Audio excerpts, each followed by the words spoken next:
నేను ఎప్పుడు ఆ విషయం నాకు ఇష్టం లేదు మాట్లాడటం, కానీ ఇవాళ ఆ ద్రౌపది అమ్మని చూశాను ఆలయంలో. మీ అందరికీ తెలుసు ద్రౌపది అమ్మ గురించి, మీకు తెలుసా లేదా? అప్పుడు కౌరవులు ఏం చేశారు? ఆవిడి భర్తని అవమానించాలని సిగ్గు లేకుండా ఒక ఆడదని ద్రౌపది అమ్మని సభలోకి తీసుకొచ్చి ఆ అమ్మ చీరలాగారు. ఎందుకు?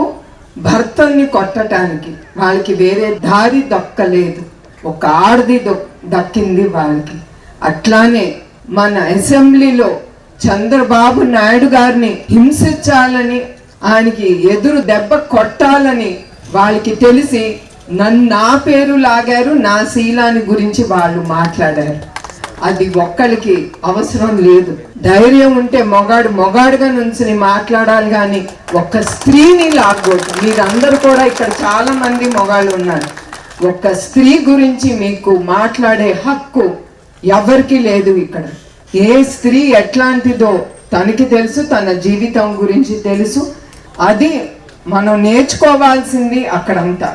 అది అన్నీ అయిన తర్వాత ద్రౌపదికి కృష్ణుడే దిగి వచ్చి ఆవిడికి సహాయం అందించాడు. అట్లా ప్రజల్లో దేవుడు వచ్చి, అట్లా చంద్రబాబు నాయుడు గారికి కానీ ఆయన కుటుంబం కానీ ప్రజల్ని దేవుళ్ళుగా మా కుటుంబంకి నుంచున్నారు. అది నేను ఎప్పుడూ మర్చిపోను.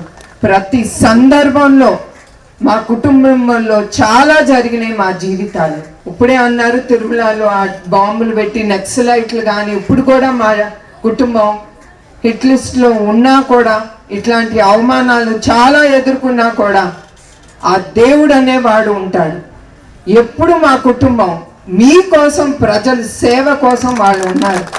వాళ్ళు అట్లా మా కుటుంబం ఉంది గనక ఆయన్ని రాజమండ్రిలో నిర్బంధించినప్పుడు మీ అందరికీ తెలుసు, రుజువు ఏమీ లేకుండా 57 రోజులు నుంచున్న ఆయన ఖైదీ చేసినప్పుడు అప్పుడు దేవుడే దిగొచ్చి ప్రజల ద్వారా ముందుకొచ్చారు. అదే గనక ఆయన తినుంటే ఆ 26 కోట్లని చివరికి చెప్పారు. ఆ 26 కోట్లు కూడా వాళ్ళు చూపించలేకపోయారు. అది మా కుటుంబం అంటే.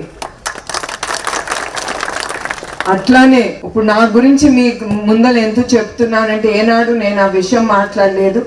మగవాళ్ళని అందరికీ గుర్తు చేయటానికి తప్ప వేరే దానికి కాదు. ఇదేమి ఎలక్షన్ క్యాంపెయిన్ కాదు, నాకు అవసరం కూడా లేదు.